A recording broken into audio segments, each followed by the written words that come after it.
என்ன மீனா, என்னாச்சு? ஏன் ஒரு மாதிரி இருக்கீங்க? நீங்க பணம் தர வேண்டிய ஆளு ரவுடிங்களை அனுப்பியிருந்தா அவங்க உங்களை தேடிட்டு வந்திருந்தாங்க.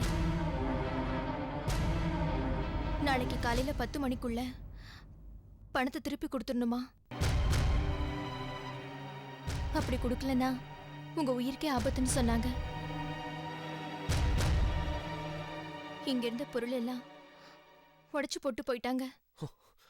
இதுக்குதான் மீனா நான் இந்த வீட்டுக்கு வராமலே இருந்தேன். வெளியிலேயே தங்கினேன். இப்ப பாருங்க. சாரி சார், என்னால தானே இவ்ளோ பிரச்சனையும்.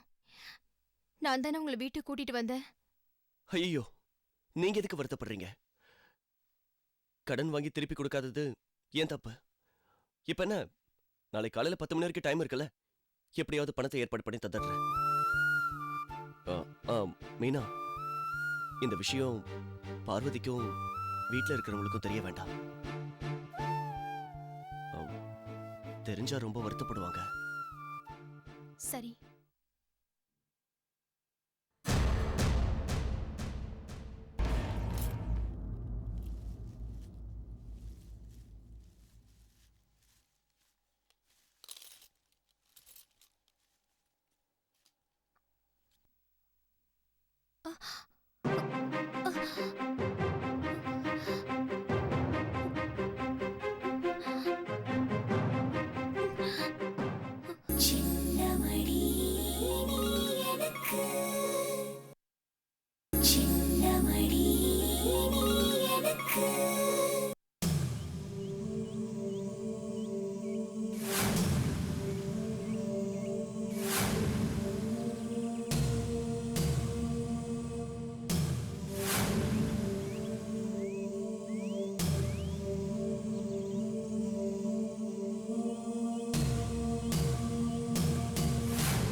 நீங்க வந்ததையும் வீட்டுக்கு வந்து மிரட்டிட்டு கெடு வச்சதையும் மீனா உண்மைன்னு நம்பிட்டா.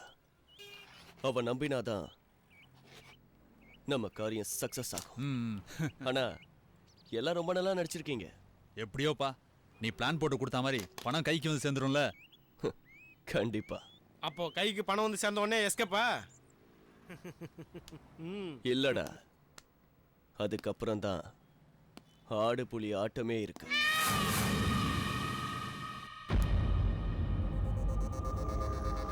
Wait and see.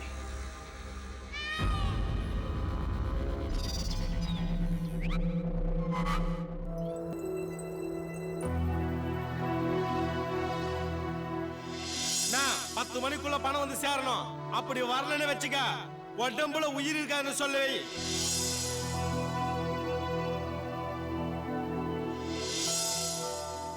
கடன் வாங்கி திருப்பி கொடுக்காதது ஏன் தப்பு? இப்ப என்ன, நாளை காலையில 10 மணி வரைக்கும் டைம் இருக்குல்ல, எப்படியாவது பணத்தை ஏற்பாடு பண்ணி தந்துடுறேன்.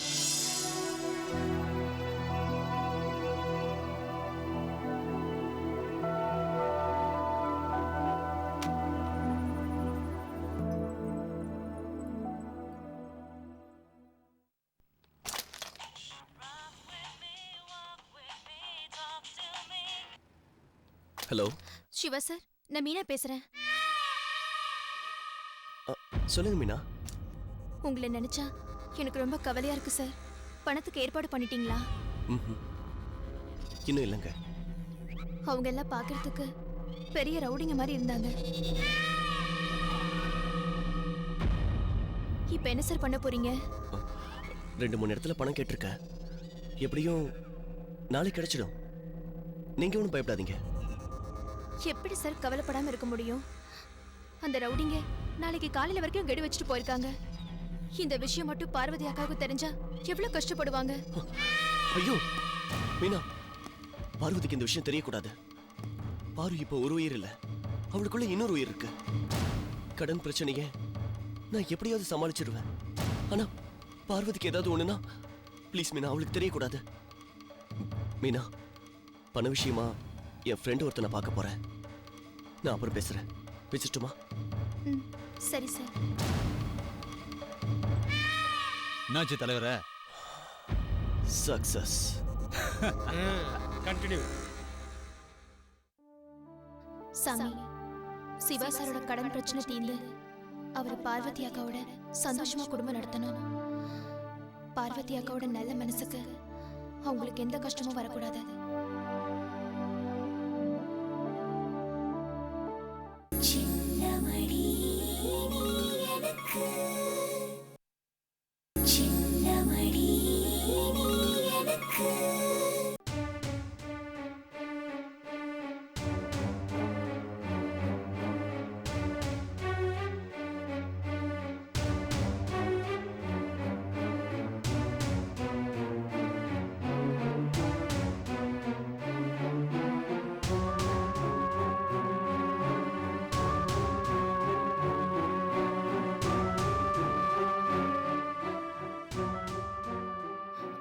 சிவா சார், என்ன சார் உங்க ஃப்ரெண்ட பார்க்க கிளம்பியாச்சா? ஆமா, அங்கதான் போயிட்டு இருக்கேன். நம்பிக்கையோட போறேன். என்ன நடக்க போதோ தெரியல. தைரியமா இருங்க சார், கண்டிப்பா கிடைக்கும். ஆமா, பாராக்கா எங்க? ஹாஸ்பிட்டலுக்கு கிளம்பிட்டு இருக்கா. ஹாஸ்பிட்டலுக்கு போக வேண்டாம், வீட்லயே ரெஸ்ட் எடுத்துக்கங்கன்னு சொன்னா கேட்க மாட்டேங்கிறாங்க.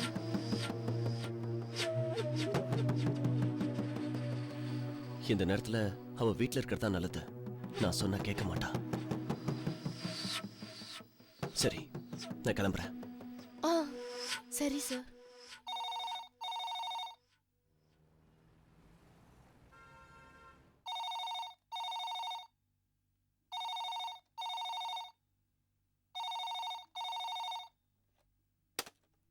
ஹலோ, டாக்டர் சிவா இருக்காருங்களா? இருக்காரு. நீங்க? என் பேரு கணேஷ். நான் டாக்டர் சிவாவோட ஃப்ரெண்டு. ஒரு நிமிஷம் இருங்க. சிவா சார், உங்க ஃப்ரெண்டு கணேஷ் தான் பேசுறாரு. கணேஷா?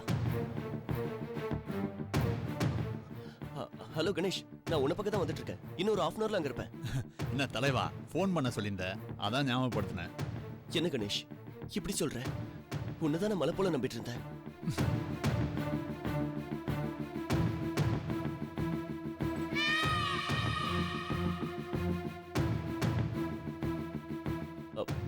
ப்ளீஸ் கணேஷ், கொஞ்சம் ட்ரை பண்ணி பாரு.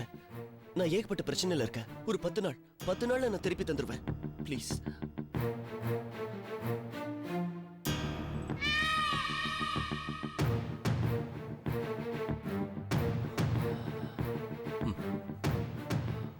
சாரி கணேஷ், உனக்கு அதிகமா தொந்தரவு கொடுத்துட்டேன்ல.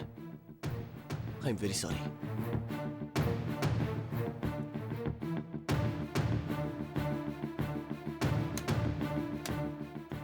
என்ன சிவா சார், உங்க ஃப்ரெண்ட் என்ன சொன்னாரு? இல்ல, அவனுக்கும் இப்ப ரொம்ப டைட் பொசிஷனா, முடியாதுன்னு சொல்லிட்டான். அவங்க வேற 10 மணி வரைக்கும் தான் கெடு கொடுத்துருக்காங்க. இப்ப என்ன பிரச்சனை வரப்போதோ தெரியல. மீனா, நேத்துல இருந்து நான் பார்த்துட்டு இருக்கேன். நீங்க 2 பேரும் ஒரே டல்லா இருக்கீங்க. என்ன பிரச்சனை மீனா? அது அதெல்லாம் ஒண்ணு இல்லக்கா. நீங்க கன்சீவா இருக்கிற இந்த நேரத்துல எதுக்கு ஹாஸ்பிட்டலுக்கு போய்கிட்டு நீங்க கஷ்டப்படணும்னு சிவா சார் ஃபீல் பண்றாரு. அது எப்படி உங்ககிட்ட சொல்றதுன்னு ஒரே டென்ஷன், அவ்வளவுதான். எனக்கு ஒரு சிரமமும் இல்ல. இப்ப இருக்கிற லேடிஸ் எல்லாம் 8வது மாசம் வரைக்கும் ரொம்ப கேஷுவலா ஆபீஸ்க்கு போயிட்டு வந்துட்டு தான் இருக்காங்க. எனக்கு இதுல எந்த பிரச்சனையும் இல்ல. நான் தாராளமா போயிட்டு வரலாம். நீங்க கவலைப்பட வேண்டாம். நான் கிளம்புறேன். நீங்க வரீங்களா இல்ல லேட் ஆகுமா? ஒரு சின்ன வேலை இருக்கு, முடிச்சுட்டு வந்துடுறேன். ஆ சரி, வர மீனா. சரிக்கா.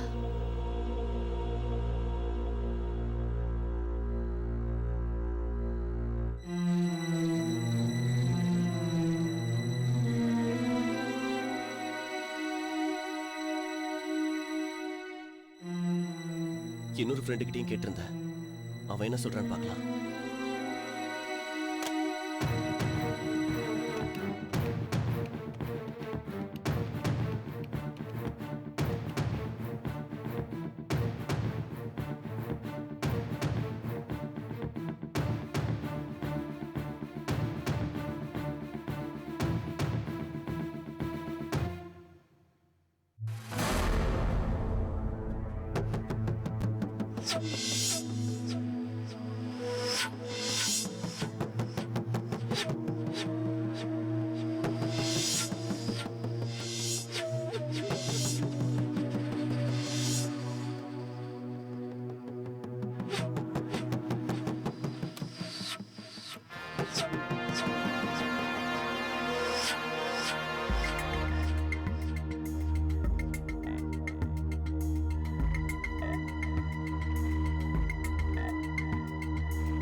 ஏய் சிவா, உனக்கு கொடுத்த கெடு முடிஞ்சு போச்சு.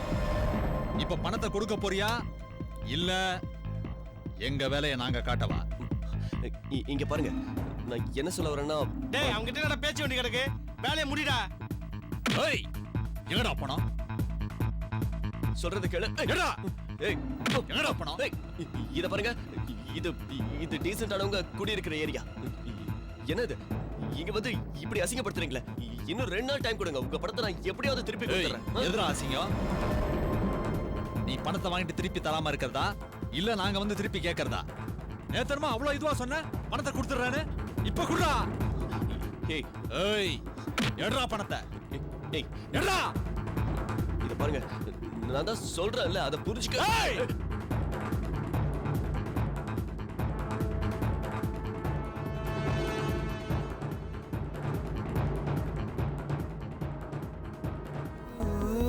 மின்னல் ஒளி விழியாலே நெஞ்சை நீ திறந்தாய்.